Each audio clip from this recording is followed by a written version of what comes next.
Salut frate, și un nou vlog, frate, acum este dimineață și mi-am zis să mai filmez și eu puțin, că știți că de luni până vineri nu filmez și mă joc aici cu cățăi. Ce vrei, mă? Ce vrei? Am vrei să joci? Nu, mușca. Da, frate, să-ți dea un edit. Dacă e văzut răst, că vor să mă muște. Ce, mă, vrei să joci? M-am mușcat. Te bat. Pe aici, pleacă.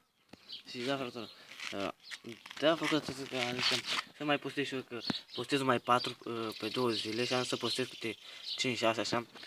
Și o să mai fac vloguri astăzi, dar acesta nu o să fie prea lung, deoarece, nu știu, am zis deoarece să fac mai multe vloguri, cum am zis, Călina și vinea postez. Și am văzut că m-a mai scris în un comentariu. Hai, vin cu hai. Hai, ți-a mai scris în un comentariu dacă vreau să fac copyright și nu știu, nu vreau, că am vreau, nu vreau azi să merg, dacă vreau să fac copyright să la Play sau să descarc o aplicație.